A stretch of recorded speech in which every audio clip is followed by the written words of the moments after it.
takut pada presiden apa alasannya? Satu-satunya alasan adalah beliau bengis, beliau tega. Yang takut sama presiden siapa? Saya bilang kalau takut pada presiden, Presiden Putin misalnya,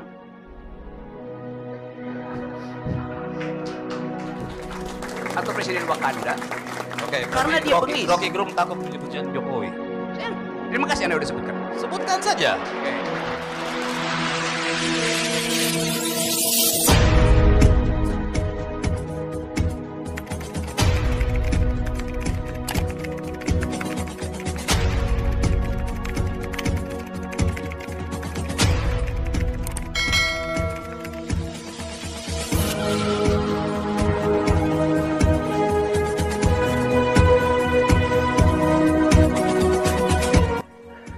Sekarang giliran filosof Rocky Gerung. Sebetulnya ini nggak bisa maksimal diskusinya karena tadi ada soal cara mendeteksi apa yang disebut threshold of anxiety itu, ambang batas kecemasan.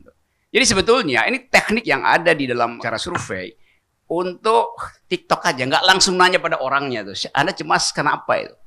Karena saya duga indikator tahu bahwa orang tidak mungkin ngaku dia cemas gitu. Karena itu dia muter pakai orang ketiga untuk bertanya keadaan orang pertama tuh. Kan itu intinya. Atau sebaliknya, nanti begitu indikator punya data, kalau dia bikin wawancara langsung, Anda cemas apa enggak?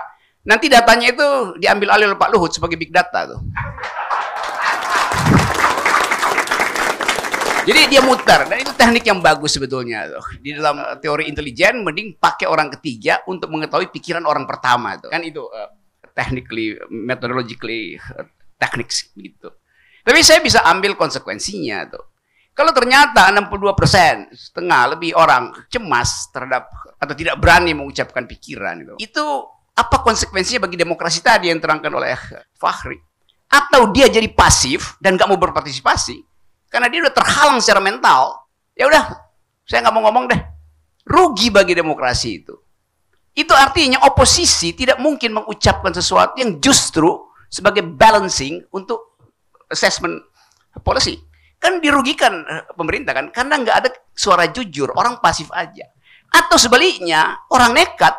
Kalau saya bilang misalnya Pak Karni takut pada istri, itu artinya ada sesuatu kesalahan pada Pak Karni. Ini misalnya ya itu. Kalau saya bilang saya takut pada Ibu Mega, bukan saya takut karena saya hormat pada Ibu Mega. Lain posisinya itu. Takut pada Tuhan, saya submisif. Saya merendahkan diri pada Tuhan. Tapi kalau takut pada presiden, apa alasannya? Satu-satunya alasan adalah beliau bengis. Beliau tega. Yang takut sama presiden siapa? Kita dalam konteks ini ya kita bicara ya. Iya, dalam data itu. Ya kenapa Anda mesti tanya sesuatu yang tidak saya ucapkan? Pada siapa? Saya bilang kalau takut pada presiden, Presiden Putin misalnya,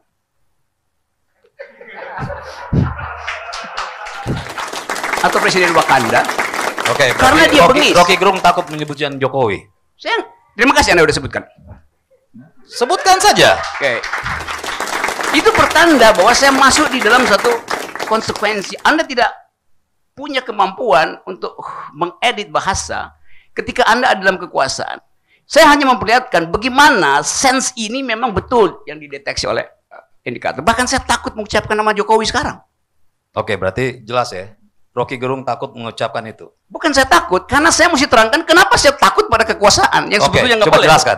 Oke, kalau saya takut pada kekuasaan, itu artinya kekuasaan itu otoriter. Semua orang takut pada Soeharto, tapi pada satu threshold ketakutan itu berubah menjadi perlawanan. Jadi yang kita sebut sebagai rasa takut itu sebetulnya fungsinya dua. Mengamankan diri saya supaya tidak terjebak pada sesuatu yang tadi uncertainties. Kalau saya lagi naik gunung, saya lihat ada gambar bergerak-gerak, saya mesti berhenti karena saya cemas. Begitu saya mendekat, ternyata itu cahaya bulan yang memantul pada butir-butir air sisa embun. Maka saya anggap oke itu keindahan sebetulnya. Selesai rasa takut saya. Tapi kalau saya dengar bunyi yang saya kenal itu adalah bunyi kodok atau bunyi macan, kalau bunyi kodok saya takut karena jijik itu. Kalau bunyi macan betul saya takut. Jadi itu spektrum dari rasa takut. Nah saya balik lagi tadi, kenapa kita mesti takut pada presiden itu? Mahasiswa awalnya takut, sekarang dia ubah rasa takut itu jadi energi perlawanan. Tanggal 11 nanti kita uji. Orang yang takut justru orang yang mampu melawan itu. Karena thresholdnya dia lewati itu. Jadi sekali lagi itu yang saya terangkan dan saya jawab terakhir. Saya takut pada presiden karena tadi kata Fahri istrinya bagus. Kalau saya lihat obat itu dan sudah kadaluarsa, saya akan minum karena dia racun. Saya takut pada presiden karena dia udah kadaluarsa. Terima kasih.